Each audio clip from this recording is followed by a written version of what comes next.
we are talking about low cortisol. This is a massive problem because low cortisol isn't balance, it's burnout.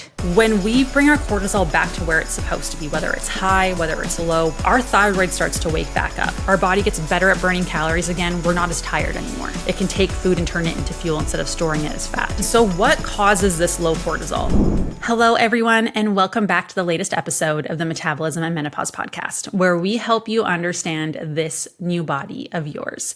Maybe you've started to experience some hormonal symptoms, maybe you're post-menopause, but we know now that your body is inherently different, and those old fat loss strategies just really aren't cutting anymore. So it is time to learn how to work with this new body instead of against it, so you can open up those fat burning pathways, get your energy back, and feel confident again. So today we are talking about low cortisol and why too little stress hormone is just as problematic as too much, because you see it all the time. You see it on my social media. You see it in the content that we post, in the podcasts that we have, that high cortisol all the time is not great. And so we automatically think stress is bad, right? But cortisol is not the villain. In fact, if we didn't have cortisol, we would not survive. Cortisol is something called a glucocorticoid hormone. It's made in those adrenal glands just above our kidneys, and it has a role in almost every single system and receptor in our body. And so you have to think of cortisol as your, daily energy and adaptation hormone. It's going to be highest in the morning to help you wake up, to feel alert, to get moving. That's a good thing. It's gradually going to start tapering through the day, so it starts to come down, and then it allows you to wind down at nighttime and actually fall asleep. It helps you maintain a stable blood sugar so that you don't get dizzy, shaky, or hangry. So when your blood sugar drops, it's going to tell your body, hey, we need more energy, and tell your liver to dump sugar into your bloodstream even when you're not eating, because that's what's going to provide you with energy. It also helps put some regulation in our immune system. It turns inflammation up when we need to, fight off infections, and then turns it back down when the job is done. It is our stress hormone, which is what you know it for the most, right? It gives you that quick energy, that sharp focus, and more resiliency when life throws you curveballs. And this is why a lot of women will feel more focused and have more clarity and have more energy when they start to fast, because cortisol actually goes up and provides you with energy. And so if cortisol is important, why do we demonize it, right? And this is because chronically high cortisol feels horrible. We see weight gain around the belly. We see terrible sleep. Anxiety leads to burnout. But there's the other side that no one talks about, which is when cortisol goes too low. And your body is essentially saying, we're done. We can't keep up with this pace anymore. And that's a really scary place to be. And so I want to talk a little bit about what these phases look like first. So we have this parasympathetic rest and digest portion of our nervous system where cortisol is in healthy levels. It's higher in the morning, slowly comes down, but it stays in the range that it's supposed to be and that we want. And when we're in this rest and digest portion of our nervous system, we feel safe. It's easier to connect with other people. Our relationships tend to be better. We are in a mindset of growth where we feel like things are possible. We can do the things and meet the demand of what life throws at us. We have that capacity. And what we find is, we have more awareness about things. We are more responsive instead of reactive. Our families love that. We are more creative. When we're stressed out, we're not as creative, right? And we're just engaged socially, which is always what we want. It's not fun to be in an environment and then kind of feel like you don't belong or you're isolated or you just can't do it, right? And when we're in this state, we are in this rest and digest portion of our nervous system, like I mentioned. Our heart rate and our blood pressure start to come down. That's good. Our breathing rate slows down and we can actually breathe deeper, which is great for getting oxygen to our body. We have great immune and hormonal balance, which is something that a lot of us really struggle with. We have muscle relaxation, so we're not as stiff, we're not as sore, we're not as tight. We see that we're not dealing with bloating. It's phenomenal. And we have more oxytocin, we have more serotonin, so supports bonding, we have better relationships, and our mood is better. And so we want to be in this state more often, right? Where our cortisol is following the rhythms that it's supposed to. Then when we have too much, we go into fight or flight, which you've heard me talk about a lot, where we fight the bear, run away from the bear. right? And this is, in a place where our body is kind of in defense mode. It's preparing for whatever life is throwing at you. We tend to have a more narrow focused. We're hypervigilant. We are typically more reactive, and creativity goes down, but we feel like we can get stuff done. Like we can hyper focus on stuff. And so what happens here is adrenaline and norepinephrine start to go up. Our heart rate and blood pressure go up as well. Our breathing rate quickens. Muscles start to get more tense. We have digestion that slows down. So now we start seeing more bloating, more constipation. Our blood sugars start to go up, even if we're not eating, even if we're fasting, even if we're eating low calorie, even if we're eating low carb. Doesn't matter, blood sugar go up because cortisol tells your liver to dump sugar into your bloodstream. Your immune function goes down. So now we get sick more often. It takes longer to recover from illness. And we also, have cortisol here because it's giving us that short-term survival. And this isn't bad, right? It helps us in times of need when we need it. But when we're here for a long time, which a lot of us are, this is where disease can start to progress. This is where, if it gets prolonged, we see more inflammation. We see blood sugar get worse. We become pre-diabetic. We have blood pressure problems. Cardiovascular disease risk goes up. It's also a perfect breeding ground for cancers. And so we need to be aware that we can't be in this for too long. But a lot of us are, because we don't even recognize that we're here. And then what happens is, if this keeps going on, we go into the freeze. So there's rest and digest, fight or flight, and then freeze. And this is kind of the burnout stage. This is where our body views playing dead as your best chance of survival versus fighting the bear, running away from a bear. It is telling you to play dead. That is your best chance at survival. And when we are here, we see that we feel numb. We feel disconnected. There are feelings of hopelessness. We withdraw from things that we typically used to love, or we withdraw from relationships. We really start to isolate ourselves. And we see this with women that we coach a lot, especially when their cortisol is low, flatlined. We know you're in this burnout freeze state. And here, it kind of feels like everything is really overwhelming. Any little thing just like really tips you over the edge. You are tired all of the time, regardless of sleeping. We actually find heart rate and blood pressure start to drop. Your breathing rate shortens, so we're not getting enough oxygen to the places that we need it. So workouts aren't as good. We see muscle tone decreases, or it starts to stiffen. We see suppression of digestion and immunity. So this is where we start seeing a lot of gut health issues. This is where we start seeing, a lot of illness, a lot of autoimmunity starts to come up here. So the Hashimoto's. We see endorphins are released to help numb the pain. And so you become very disassociated from everything. We see inflammation grow rampant, and hormonal disruption is super chaotic here. And so when this happens and we're already in perimenopause and menopause, it's really hard to manage. And when we're here, it accelerates disease so quickly. And it's like a long-term shutdown. And so the example I like to give with this is like, when a woman's being sexually assaulted and they're like, why didn't I fight back? Why didn't I? You look back in hindsight, I'm like that all the time. Like, why didn't I push him off? Why didn't I stand up for myself, yell more? Like, why didn't I fight? And it's because your body goes into this freeze state because it tells you that it is safer to play dead than to try and fight or run away. And this happens in so many aspects in our lives. And this happens a lot. Like when we see someone with low cortisol, this is where we are. We've been going for too long, for too fast for too long. We've been running on that high, pushing that accelerator down to the floor, and that's not sustainable. And then we fall into this freeze state, and it feels dark. It feels lonely. It's overwhelming. And this is where it's like, I am scared to slow down because I don't know if I'll be able to get going again. This is where, every minor little thing just seems like the end of the world. And you have lost so much hope and belief. And you're just like, it's so hard to do the things that you love. You feel, guilty because you feel like you're not being a good mom or a good spouse or a good daughter or a good friend, but you just can't seem to do it. You can't will yourself when you go there and then you feel alone in this room of people who are supposed to love you, right? And they might.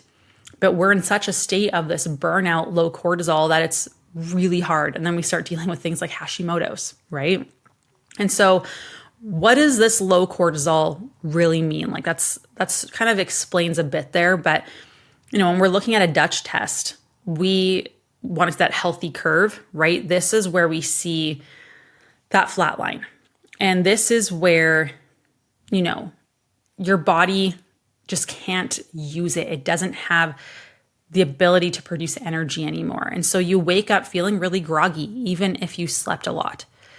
Coffee is a non-negotiable, but it doesn't really seem to help that much. You hit a wall mid-afternoon. There's the brain fog, the exhaustion, maybe some sugar cravings come with that. You're just battling to try and stay awake.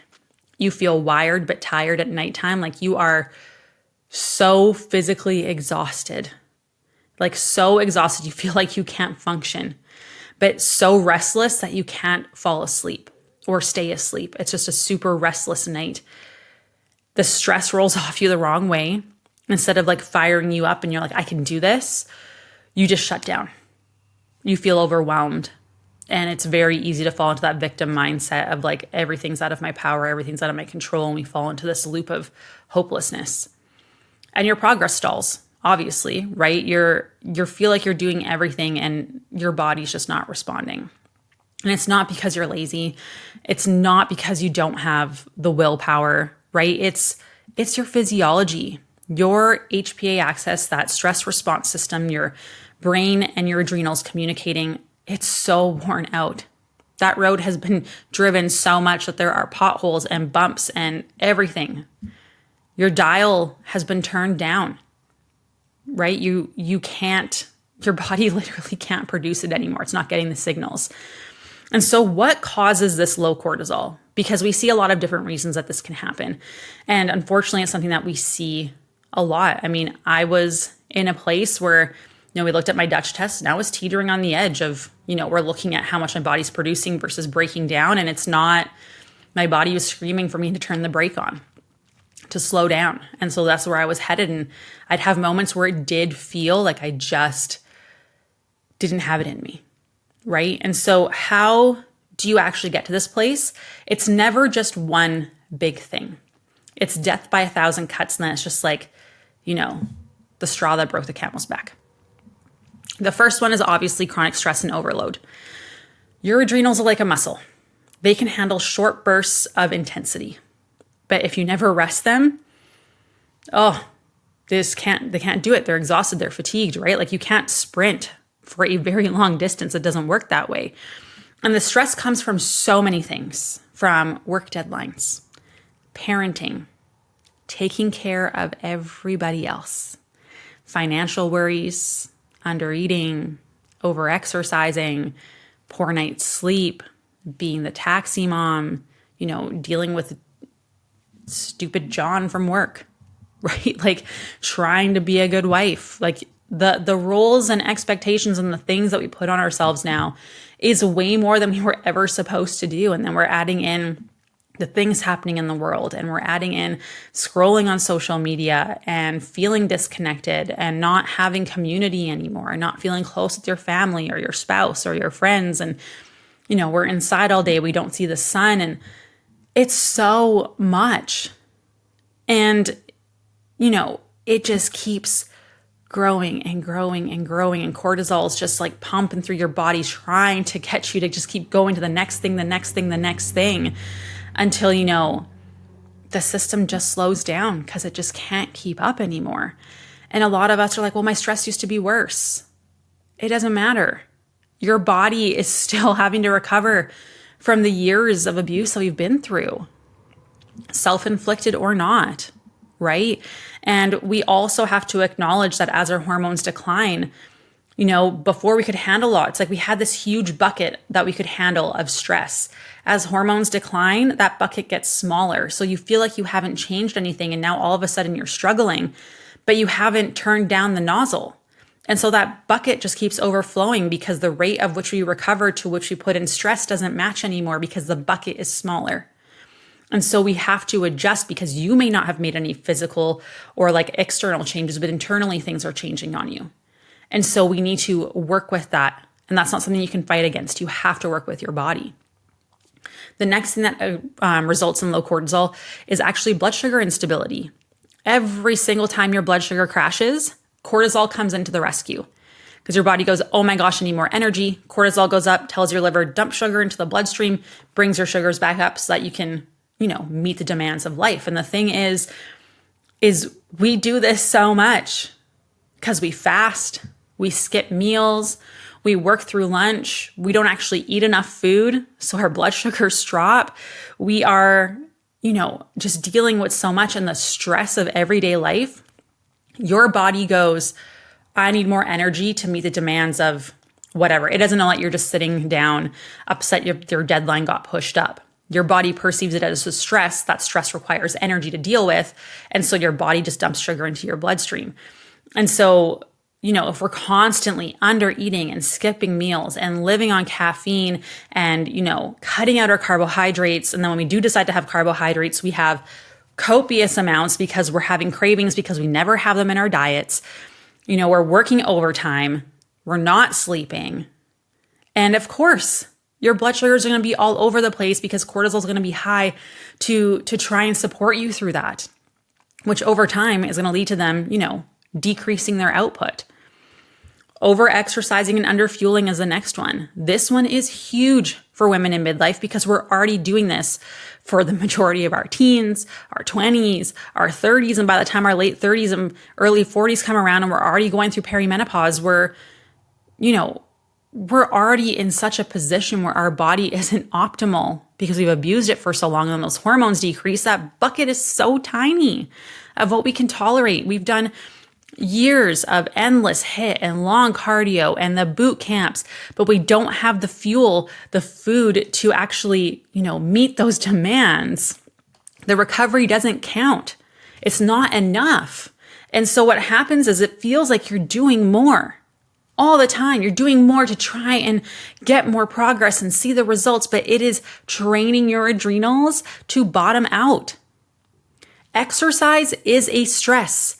Under eating is a stress. If we don't eat enough to match what our body actually is getting demanded of in terms of exercise and stressors, it drives cortisol down in the long run because there is no way it can maintain that for the rest of your life.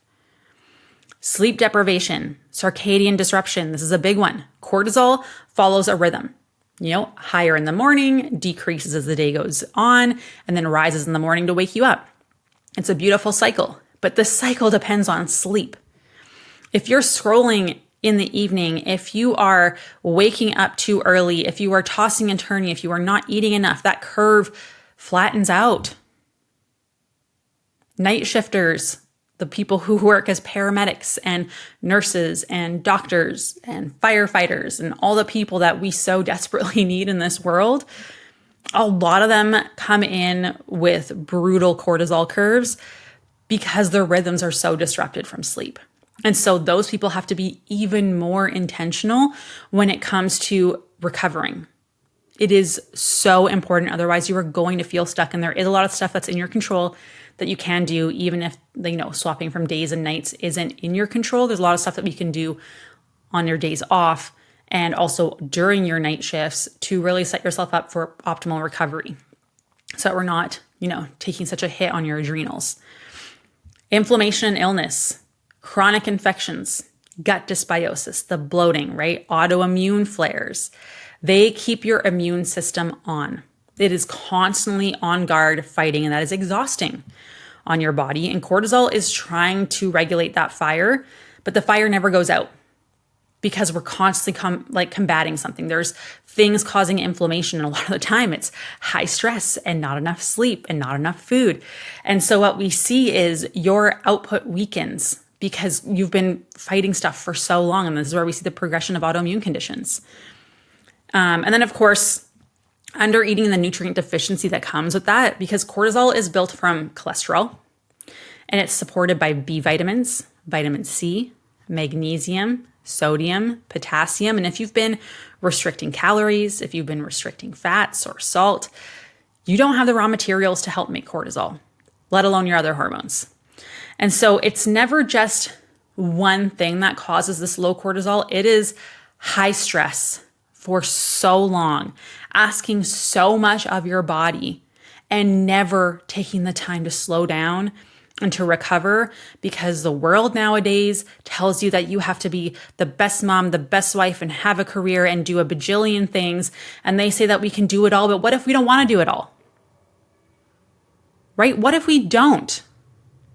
Because it's not great for our health. And this is where we have to understand boundaries, what taking care of ourselves actually looks like, making sure we're nourishing ourselves, making sure that we're sleeping, that we're eating enough, that we're doing the right exercise for the season that we're in and the body that we have, and learning to ask for help, putting boundaries in. That is some of the hardest stuff that you will ever do. Taking time to intentionally slow down, because we are just on the go all the time. When's the last time you actively tried to slow down your heart rate and breathing rate? Most women cannot tell me. And so therefore, we're always in fight or flight. And so this is a massive problem, because it's low cortisol isn't balance. It's burnout. It's that freeze state where the world just seems so dark and so hard and everything is just so overwhelming. So when that cortisol is flatlined, your body is waving the white flag, saying, I can't do this anymore. And it's showing up everywhere. It's in your energy. It's in your stress resilience, the way that you react to things, your immunity, how often you get sick, how long it takes to recover, your hormones. Then, of course, that's all going to have implications in your ability to be able to lose weight. And so when we're looking at these specific things like energy and your daily function, low cortisol means the mornings are freaking brutal. You never wake up refreshed. You wake up groggy and dragging yourself to the coffee pot, barely functioning, right? We are feeling like we're lazy. There's like a level of guilt and shame that comes with it, but you shouldn't be. It's physiology and it's something that we can address. It's just that you haven't been taught how to do that. You know, we're seeing so much impact on hormones when it comes to low cortisol. So when we're looking at our thyroid specifically, we know cortisol is going to support the conversion of T4 to T3, your active thyroid hormone. So T4 is like you have checks that are waiting to clear. T3 is the active cash in your bank account. Doesn't matter how much stuff that you have like pending, you can't use it, right? We want usable cash. And so when our cortisol is low, it leaves you with quote unquote normal labs because your T4 looks fine, but classic hypothyroid symptoms like the fatigue and the weight gain and the hair loss and the constipation, because your T3 is the key that turns in the lock telling your body you can burn fat, turn food into fuel. And so we know cortisol supports that. Low cortisol and poor thyroid function go hand in hand. Cortisol and thyroid are very intimately related. And so if we're too high stress for too long, this is what we're seeing. Then we have progesterone. Cortisol and progesterone share building blocks. In stress states, the body steals from progesterone to make cortisol. And once cortisol is low, progesterone is often depleted too. And we know during perimenopause and menopause, progesterone is the first hormone to decline. So now we're dealing with ridiculous estrogen dominant symptoms, the weight gain, the PMS type symptoms, the mood swings, not to mention insomnia. And progesterone is what makes you feel calm and relaxed. And when we don't have it, our family doesn't want to be around us because we have no chill, like they would say, right? Then we have estrogen. We know that low cortisol is going to disrupt your liver detoxification. So estrogen doesn't get cleared out of our bodies, and this leads to even more estrogen dominance. Even if you have low estrogen dominance, because not enough estrogen or not enough progesterone to match estrogen. And so then what we're seeing is that, you know, we have more of those symptoms of the heavy cycles, the bloating, the irritability, the stubborn fat on our belly, our hips, our thighs. And then we also have something called DHEA and testosterone. And when adrenals weaken, our DHEA drops. That will lower your testosterone. That means much less muscle tone, lower motivation, low libido, really struggle to put on muscle mass. That's going to have implications for how you feel, how you show up with your family, with your friends, and also how you look. And then, of course, insulin, because cortisol has that relationship with insulin and blood sugar. And so when cortisol is low, it is a lot easier for blood sugar to go unmatched. And we see these massive swings. We have more cravings, more fat storage. And it's not where we want to be. And so when we have our healthy cortisol levels, it gives us energy and focus to, rise to the occasion. We can do the things. With low cortisol, stress just like runs us over. It feels like you get run over by a bus and it goes in reverse and it runs you over again. And then it goes forward and hits you one more time for good riddance on the way out. Every little challenge feels so overwhelming because your body doesn't have the hormones to respond. Life feels so much heavier than it should. And it's not because you're weak. It's just because you don't have the resources to do the things. And so the key takeaway there is, it doesn't mean everyone thinks low cortisol is good because it means that you're like calm, but it means your engine is sputtering out. You can't regulate energy. You can't stabilize blood sugar. You can't combat inflammation. Your hormones go out of whack. Your body locks down, blocks that fat burning pathway to conserve fuel, and you feel like garbage. You're stuck in this survival state. And so how can we improve low cortisol naturally? And a lot of these things are similar to bringing high cortisol down because what we're working on is fixing that curve, making sure cortisol is higher in the morning and it slowly tapers down and then stays down through the night so you can sleep and then comes back up to wake you up in the morning.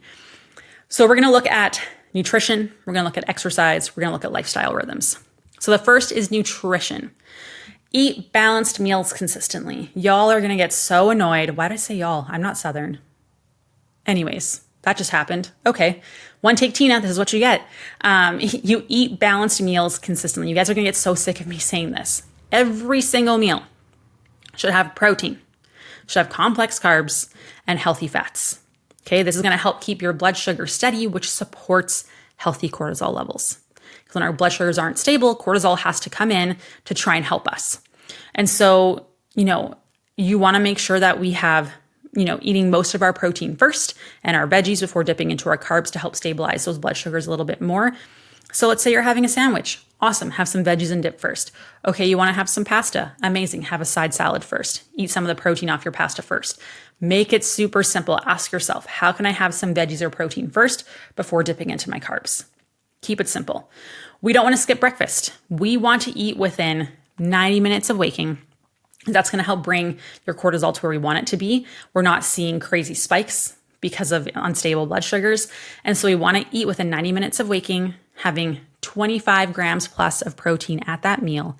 And so that's going to help support that rhythm. And then having coffee afterwards. Okay, coffee doesn't give you energy. It just blocks the receptors that tell you that you're tired from making you feel tired. You don't get energy from that. So eating first, then having your coffee afterwards. Again, that's also going to stabilize your blood sugars and keep your cortisol happy. Salt is your friend, which people are like, pardon you?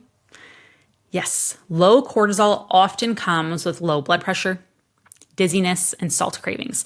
Salt cravings are usually a very good indicator of low salt in your diet, that we're needing more salt.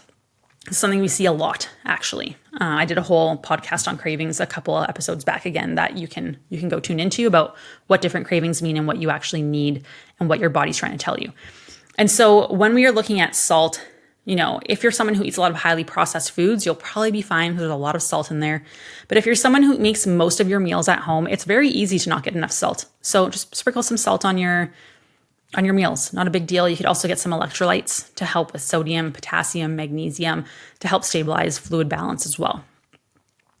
We want to make sure we're getting enough micronutrients that help support and build cortisol. So number one, vitamin C.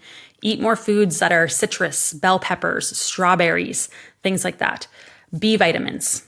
B vitamins are very hard to come by, harder to absorb. So I typically recommend getting a vitamin B complex and have those in the morning because they do provide energy. So if you take your B vitamins at nighttime, you might have trouble sleeping. But you can also find them in foods like eggs, salmon, leafy greens, lentils, those kinds of things. Then magnesium. Magnesium, very important, also helps us relax and sleep at nighttime. So having more foods like pumpkin seeds, almonds, spinach, but I love magnesium. This is the one supplement I recommend all women take. We have our favorite kinds in our supplement guide. You can find that if you're interested. But take 400 milligrams at least at nighttime before you go to bed to help relax your body. Magnesium glycinate is typically what we recommend. And then also we want iron and zinc. You can find these in beef, shellfish, beans, seeds. Those are really the raw materials that your body needs for your adrenals to produce cortisol, but also support your hormones. All of those are really important for supporting hormone production as well. Typically, especially with low cortisol, we are avoiding long fasts or extreme dieting because it's too much stress on your body and will tank your cortisol more.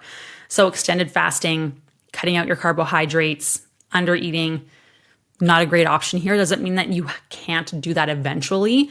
It just is not going to help your health or your weight loss if this is the state that you're in. So instead, you want to make sure that we are having nourishing meals on a regular basis every 4 to 5 hours. You can have like a small snack in between if you need. That tells your body it's a safe environment. We're building a routine, consistency, and it'll allow your body to come out of that stressed burnout state. Then when we're looking at exercise, there are a couple considerations to do as well, especially if you have low cortisol. So the first is dialing back intensity for now. This does not mean that you can't go back to it. It just means it's a sacrifice you're doing now in order to heal so that you have the capacity to do those things and they're actually beneficial as opposed to causing more harm on your body. Because, doing HIIT and, going for long runs, the boot camps, they aren't necessarily bad. They're just applied improperly. Right? Are those going to build muscle? No, none of them will. So that's something you need to be aware of. But we need to understand that exercise is a stress. And if our body is in a state of low recovery and our cortisol is low, that is going to, overfill that stress bucket that we talked about. And when that happens, inflammation goes up. We see hormones tank. Our blood sugar gets worse. Our thyroid gets worse. We have more bloating, worse liver detox, worse energy, less muscle mass, more fat accumulation. And so it's understanding we need time to empty that bucket. We need time to make that bucket bigger so you can add the stress of those. So it's not you can never do this. It's not going to be beneficial for you right now. It'll actually probably progress disease more. So temporarily scaling back on intensity and frequency, and then we can add it in later. This also can take some time. Just so you're aware, this might not be just a couple week things. For some people, we're really increasing the intensity slowly over time. And I mean slowly. We really have to see what your body can tolerate. Prioritizing strength training is going to be key here. We're starting out probably just 1 day a week, depending on where you're at. Everyone will be a little bit different. Building up to anywhere from 2 to 4 days per week. Focusing on our compound lifts, our squats, our lunges, our deadlifts, any kinds of rows or push-ups or bench presses, shoulder presses, where you're using big muscle groups. And I'm not talking about like squat to shoulder press. I'm talking about heavy, one movement, but it's using a lot of muscles. This is going to help support your lean muscle mass, which is going to help support your insulin sensitivity, which helps restore metabolism without overstressing cortisol. This is going to have longer rest periods. You are going to make sure you can't lift 2 reps above the rep range. We really want to challenge your body and send that muscle building signal, but have enough recovery in between where it's not too much. Gentle restorative movement. This could be walking. This could be yoga. This could be Pilates, mobility, stretching, whatever it needs to be for you. This is movement that lowers stress, that your heart rate doesn't get high. Your breathing rate is slow and deep. It is going to, help stimulate dopamine and serotonin, those feel-good hormones, to help you heal. And then also we need to respect your recovery windows around exercise. We're not stacking workouts back to back. We're doing at least a day or 2 in between each workout to allow that extra recovery, especially when we're in this low cortisol state. So we need to schedule rest days or light activity between strength sessions, like going for that walk, going for a mobility session, whatever that might be, to allow your nervous system to recalibrate. Now, when we're looking at lifestyle, these are super underrated. These are the things that people always skip. Everyone focuses on exercise, everyone focuses on nutrition, but that is such a small portion of your day. We need to focus on the lifestyle part. So the first one is prioritizing sleep like it's $1 million meeting. You don't miss it for anything. We are aiming for 7 to 9 hours in bed. We need a consistent bedtime. Your wake up time is key for setting that circadian rhythm. And so trying to make sure we're waking up at the same time all the time. We want to sleep in a dark, cool room, no screens for 1 hour before bed, have some, brown noise, white noise in the background. Make sure that you don't have too many blankets if you tend to overheat. There's a lot of things that you can do here. Morning light exposure. Get 5 to 10 minutes of natural sunlight in your eyes within the first hour of waking. And, even if it's cloudy outside, just sitting outside, that makes a difference. You'll still get the light in your eyes. And the sunlight is actually going to signal your brain to produce cortisol at the right time of day, which reinforces circadian rhythm. And it also helps with mitochondrial biogenesis, which means it makes more of those powerhouse cells. The more of those that you have, the more cells that you have, more places that you have for your body to take food and turn it into fuel. So another benefit of getting that sunlight in the morning. Nervous system regulation, breath work, the box breathing, breathing in for 4 seconds, out for 4 seconds, holding for 4 seconds, even just 2 to 3 minutes of slow, intentional, deep breaths. People think that this is like, what can 2 minutes do? It can do wonders.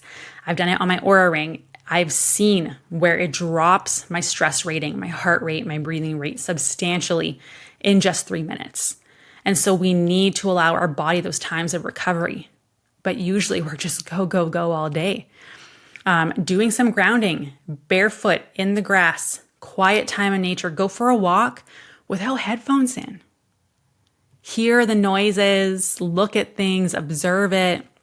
Those practices take your body out of fight or flight and tells your body, we're safe.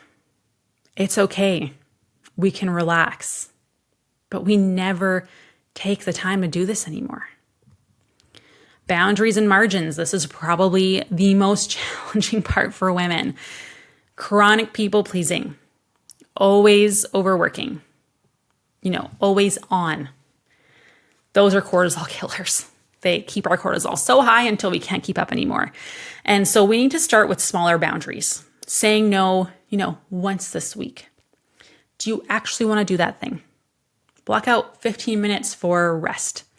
And remember, just because there's nothing in your calendar does not mean you're available. Okay, we need to unplug. We need to decompress. We were never meant to live this way where we can be working all the time, where people can get hold of us all of the time. Like we just don't take that time to slow down and be intentional about, community and relationships and having the conversations, reading. We did a cortisol challenge with our clients, and some of the tasks that we did were that you have to read 5 pages a day. And usually you're going to read a little bit more. It allows you to be creative, which keeps you in that rest and digest portion of your nervous system, pulls you out of fight or flight, pulls you out of burnout. We got people to do tasks of self-care like, crocheting, knitting, cross-stitching, painting, coloring, those kinds of things that we just don't do anymore and are so, so good for us. We need to, be able to cue our body that we're good so that when stress comes, we can actually handle it because we're never filling up our own cup again. We're just in a constant state of depletion. And we need to schedule those moments of joy on purpose. And it can be really hard when you're in a low cortisol state because you're overwhelmed and numb. The things that used to bring you joy just don't anymore. And so it can be really hard. And I acknowledge that. But, finding that joy on purpose, the laughter, the playing, the hobbies, the connection, they aren't just extras if you have time. They're really important for our health. They reset our dopamine. They create healthy cortisol pulses. It will make you more like you again. And so when we're looking at restoring cortisol, I obviously want to make the connection here of, how it is going to address hormones and fat loss. When we bring our cortisol back to where it's supposed to be, whether it's high, whether it's low, bringing it back to the levels that it's supposed to be at, our thyroid starts to wake back up. Our body gets better at burning calories again. We're not as tired anymore. It can take food and turn it into fuel instead of storing it as fat. Our progesterone starts to come back up. Sleep improves. If you're still cycling, those will regulate. Your mood starts to improve. Estrogen detox improves, so we have less bloating.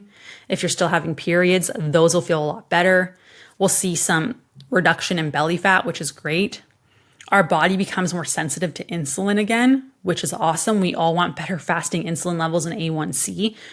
Our cravings start to calm down with that. Our fat storage slows down. We can actually reopen those fat burning pathways, making fat loss possible.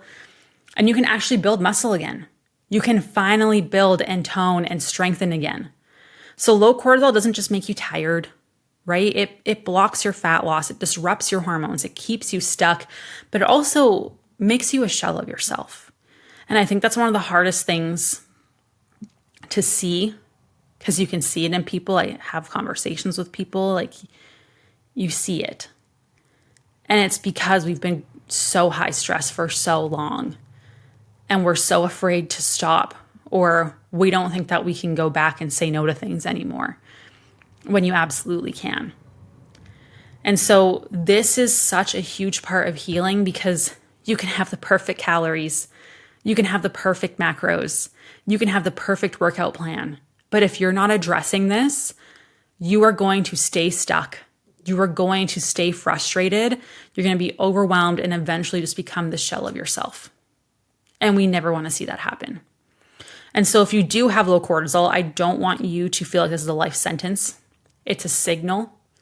It's a sign that we need to lower stressors. We need to nourish our body, take care of ourselves the way we would take care of our kids, rebuild that stress resilience slowly by increasing the stressors of exercise, right? Testing the system. Can we tolerate it? Can we expand that capacity?